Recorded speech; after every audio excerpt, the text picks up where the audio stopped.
TikTok, hey YouTube. Y'all don't know what's wrong with my camera. I just cannot figure it out.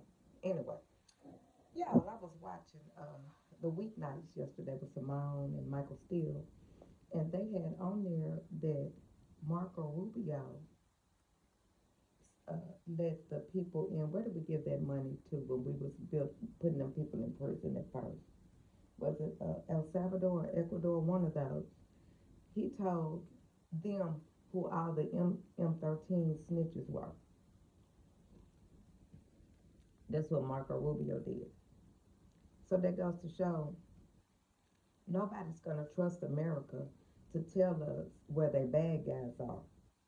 Because if you're in Trump's administration, you're gonna snitch them out while letting some of the worst out of prison. Remember? Trump brought El Chapo's family here. Remember? But yet he's talking about the prisons this and the prisons that. Come on now. And did y'all see that he's tearing down the White House at our tax expenses? He's tearing down the White House, but we can't feed our kids. And let me tell you something. A lot of people think, well, they can go get a food box. Just think about that. That's one box for a family of five. One box of food. That's gonna last 1 week, if that much. You rarely get meat in it. And then you go to Second Harvest Food Bank. You rarely get meat. And even in Second Harvest, the food is not gonna last you over 2 weeks if you have more than one in your family.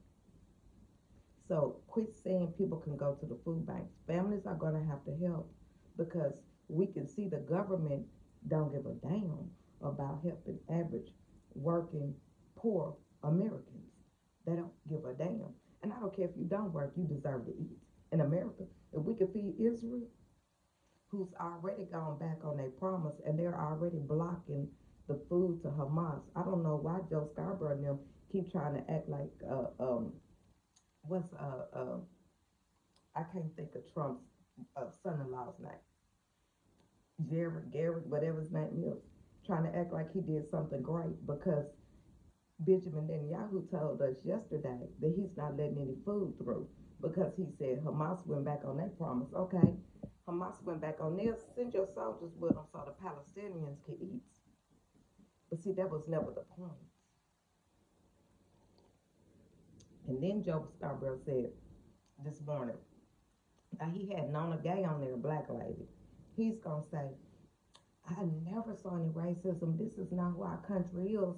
I saw it one time in the first grade and the teacher took him out. Why did he ask Nona Gay, who's a millennial, if she's ever seen racism? Because I'm Gen X and I can guarantee you I've seen racism. How many of you Gen X that are black have seen racism?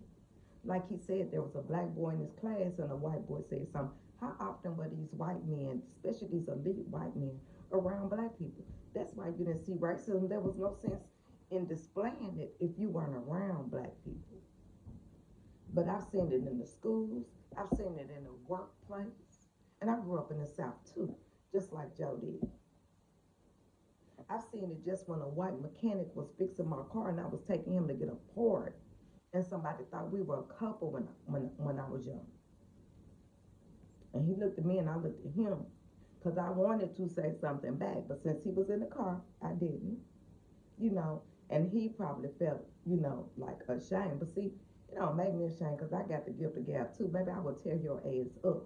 And if somebody comes on here and he thinks it's a flex when he says that I'm old, baby, I love being old. Because let me tell you something. I got 20 to 30 people that I grew up with that didn't get to get this age. They didn't get out of their 20s and 30s. So come with something better. That ain't a flex. Because then when I talk about your mama and your daddy being together, you're going to be upset with me. And I'm going to come that way depending on how I'm feeling. Sometimes I just let it pass, because I'm like, I am old. And then sometimes I'm like, oh, you thought that was a flex. And depending on the mood I'm in, I'm going to come for you. So let's keep it cute. Because when Micah come on here, if they just say something and they don't say it in an ugly way or whatever, I'll let it pass. Or we might even have a discussion about it. Tell me why you feel that way. And of course they can never, because they some dum-dums. but they can never tell me how they feel that way. Every now and then they'll be like, but this and this and this, and I'll be like, no, but that didn't happen. And that's like what white people trying to tell black people our experiences. Please don't try to tell us our experience, because you've never been in this skin. Okay? Ask us, but don't try to tell us.